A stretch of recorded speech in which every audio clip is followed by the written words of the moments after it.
right, welcome back in. Zach Gelb Show, Fox Sports 920 The Jersey. Time right now back in our Princeton Orthopedic Associates Studios 417. We're live today on location in New York City on 345 Hudson Street, getting ready for the NCAA Tournament games later tonight at the world's most famous arena, Madison Square Garden. And now joining us on the Zach Gelb Show is the head coach of the Temple men's basketball team, here to talk a little bit about the season his Owls just had and also the upcoming games later on tonight and all the action in the NCAA Tournament, and that's Fran Dunphy. Coach Dunphy, appreciate a few minutes, and how are you? Well, Zach, always a pleasure to be on with you. Well, we always love when we get to talk to Coach Dunphy. Coach, let's first spend a few minutes on this past season for Temple. I know it was a disappointing one, and you had some unfortunate injuries. When you take a look back at this season, how do you evaluate the year the Owls had? Well, we won a lot of close games early.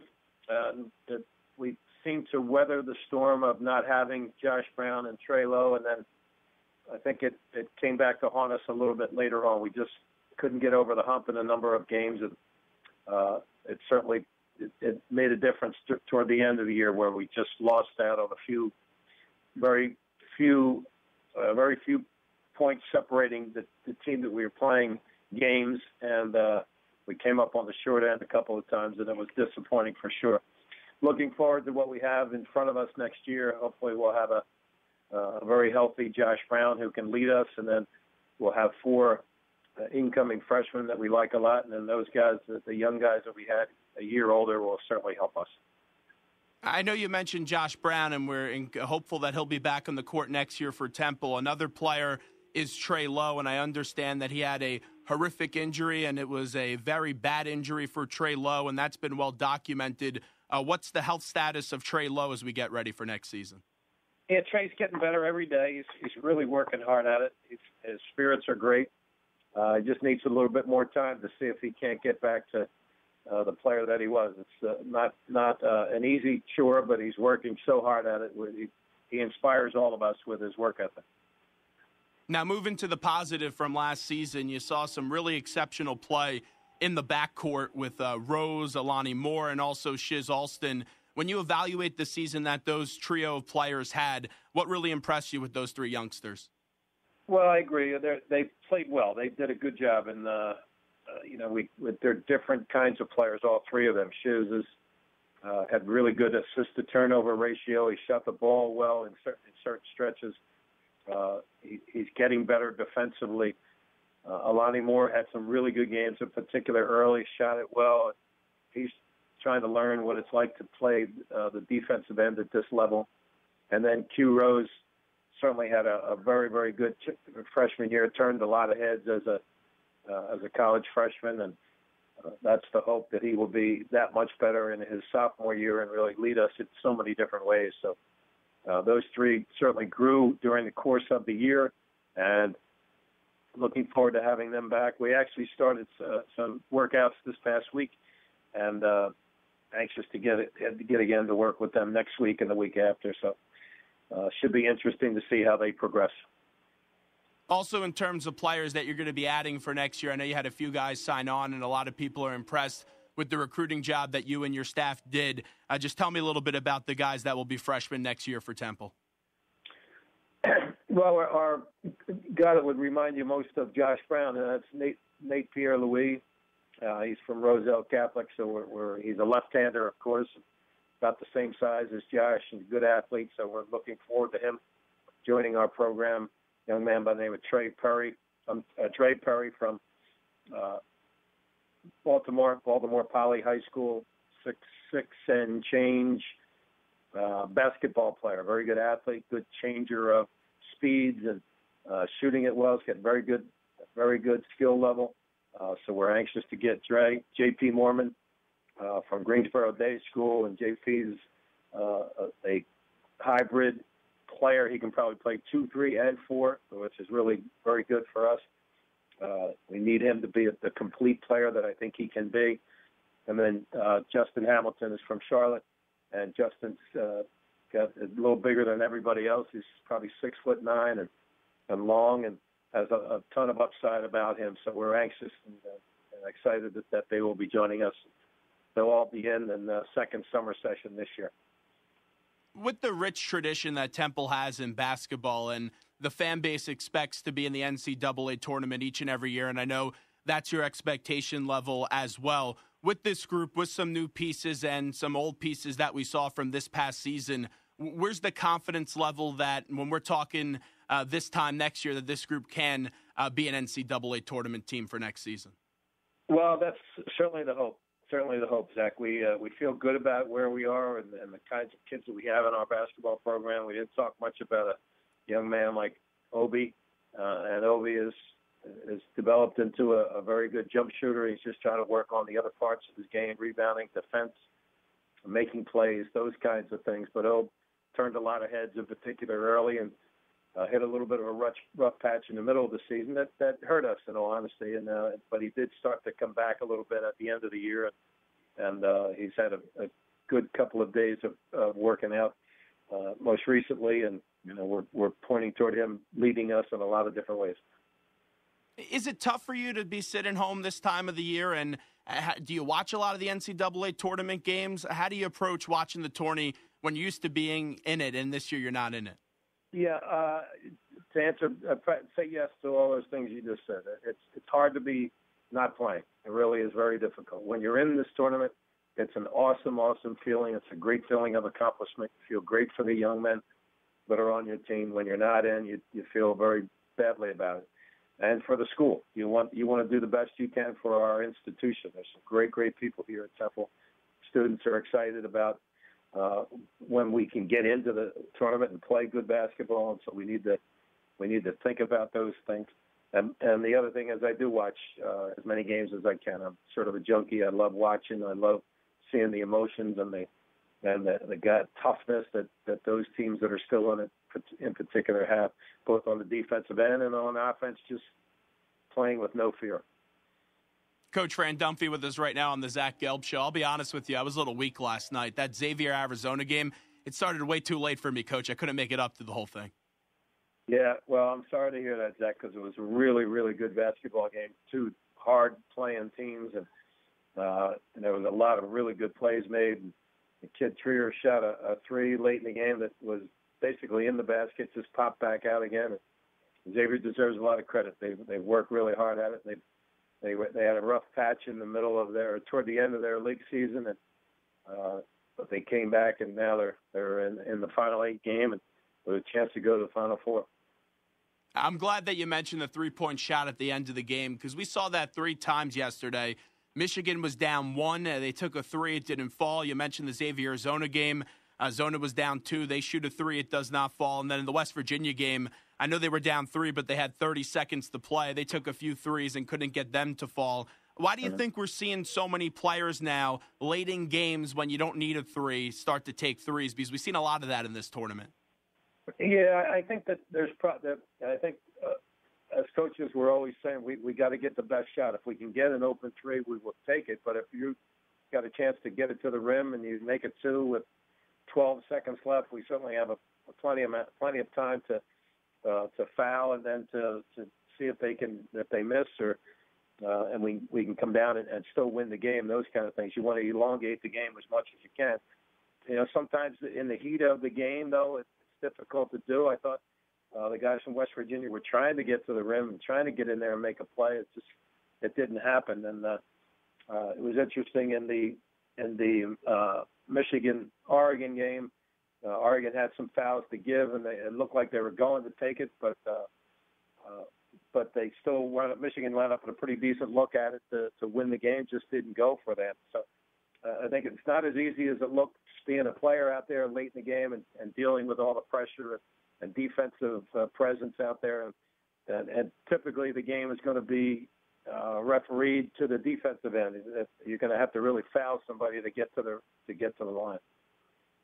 Coach Dunphy with us right now. A few more with the head coach at Temple University for their basketball team. Let's get to Kentucky UCLA, because I can't wait for that game coming on later tonight, just right before 10 o'clock. That game has been played before this year, and UCLA was able to get the victory, and they had 6 players in double figures. If you're in Calipari's perspective, I know when you face a team like UCLA, it's tough to lose twice in one season when you have a program like that, but what are some things that you try to draw up a little bit differently if you're Coach Cal to try to have some more success against UCLA this time around? Well, it'll be a different kind of game. The teams are different at this point, and they're both having won 3 games in the tournament, or should be in on a very high note confidence-wise. So there's a chance it'll be a very, very high-scoring game. But these, in particular, Kentucky's just such a terrific defensive basketball team, and when they turn the screws up, they can really make it difficult to score. That being said, Lonzo Ball is as good a passer, as good a playmaker as you're seeing in the game today at the college level. He sees the floor ahead like nobody I've seen in a long time. Obviously, the comparisons to Jason Kidd are out there. I think they're warranted. I think he's really a talented guy, and he can make shots, and he can make shots from a pretty deep place. But these are 2 very, very good basketball programs with unbelievable pedigrees, and I'm anxious, like you, to see this game tonight. Well, let's get to the games that I'm going to be seeing at Madison Square Garden, Florida and Wisconsin. Before we talk X's and O's, I know you got to see Michael White a few times over the last few years at La Tech, and he's always a bright young basketball mind. Just how about the coaching job of Michael White right now at Florida? Yeah, Mike's done a very, very good job. Very impressed with his style of play, and he plays a lot of guys, and they play with poise.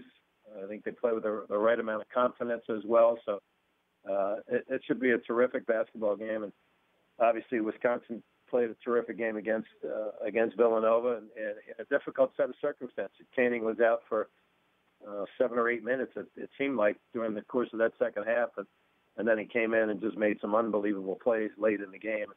So Wisconsin's been there before. They've got a lot of experience playing in this level. This deep into the tournament, and really, when you get this far, both teams are very, very accomplished. So, again, another terrific basketball game tonight. How valuable is that experience, or as a fan, does sometimes we overrate the level of experience for the NCAA tournament? Yeah, I don't know that you do. I think it's important. There's no question about it. Although there's been some first timers out there who are just playing for the love of the game and not worried about the pressure. And we talk about it all the time. When you have pressure on you, it's sort of a privilege to have that pressure on, because people think you're a pretty good team and you've got good basketball players. But you want your guys playing as free and easy as they possibly can, but understanding the importance of the game as well. And finally, before we let Coach Fran Dunphy run on the Zach Gelb Show, Fox Sports 920 The Jersey, the first game in Madison Square Garden is going to be Baylor, South Carolina. Coach Martin has his team playing exceptional basketball this time of the year, and a lot of people didn't see this run coming. South Carolina and Baylor, what do you think this game ultimately comes down to, Coach? Yeah, I can't say that I know Baylor's game greatly. I've seen South Carolina a little bit more, but certainly both teams. Baylor is unbelievably athletic and terrific talent in there, and South Carolina's got some pretty good scores, but I think they separate themselves from the rest by their defense. So it'll be another hard-fought game, and you got to be able to grind it out in some of these games as well. I don't necessarily see it being a 100-98 game, either one of these games. Wisconsin's probably not going to allow Florida to get too many points up there. But on the other end, on the Baylor South Carolina game, again, you got to grind it out against South Carolina. They're going to make you work hard to get your points, and they've got a kid like Thornwell and the other players that they have. They're going to try to score it against Baylor as well. But it'll be hard fought. It'll be fun to watch. Sit in my easy chair tonight and take as many notes as I can. What does Coach Dunphy eat when he's sitting back and watching all those games? Do you have something cooked up special? Yeah, not too much. Not too much. Probably a tasty cake and a small glass of milk. That'll be about it. After I hopefully have a good dinner, and got to eat tasty cakes if you're in Philly. Yeah, well, it's also National Cheesesteak Day. So, what's your favorite cheesesteak, by the way? Yeah, well, I had one the other day, but it was only a half, Zach. I only eat half sandwiches anymore. But it was cheesesteak, a little bit of mushrooms on there, some onion, and some hot pepper. And I was all set, ready to go. It's a delightful meal. I can't eat too many of them, but when I get a chance, I enjoy it very much. Well, Coach, we appreciate the time. Thanks so much. All right, Zach. All the best, pal. Take care of yourself. You got it. There's Coach Fran Dunphy on the Zach Gelb Show, Fox Sports 920 The Jersey. Look at Coach on a little bit of a diet. And I know there's a lot of speculation with the Temple fan, and there are some Temple fans that are saying it may be time to move on from Fran Dunphy. Let me be very clear about this. And we talked a little bit about it last week when we were actually in Buffalo doing the show. And I think the conversation started with Mike Jensen of the Philadelphia Inquirer because we were evaluating the state of the Temple basketball program. Number one, when you ask someone to move on from a coach, you always have to have a suggestion. And right now, who's the suggestion to fill in for Fran Dunphy if they were going to make that change? I'm against making a change right now. And I get it. Coach is getting a little bit older, but he still has that fire. He still has that passion. And let me be very clear with Fran Dunphy. He's a great guy. He knows Philadelphia like no other. And the team had an off year this year. But I can't make a change just based off this past season because they had two unfortunate injuries. What happened with Trey Lowe was very scary, and then you lose Josh Brown with the injury as well. I'm coming to the defense of Fran Dunphy in this one. He deserves, with his resume and the job he's done in Philadelphia, to get another few seasons in him. And I get it, because that Temple fan and that old traditional fan, and you should have high standards, there's no doubt about that. They're used to getting to that second weekend. They're used to John Chaney basketball. And replacing a legend is almost an impossible, and it's a very rigorous task to have. But I think Fran Dunphy has done a nice job at Temple, and I'm not in that camp that says, oh, let's move on from Fran Dunphy. I'm just not in that camp. And I think after this one season, that would be a big mistake if the university did that. And I don't expect them to, because they gave him a new contract. It was right after that Indiana game. That's some of the rumors that you do hear and all that. But I would not move on from Fran Dunphy. I just wouldn't do it. And I think the guy's a good coach. I think he's a great person. And I think he has a nice program and a nice culture built in at Temple. Is it the same thing that when John Chaney was here? No.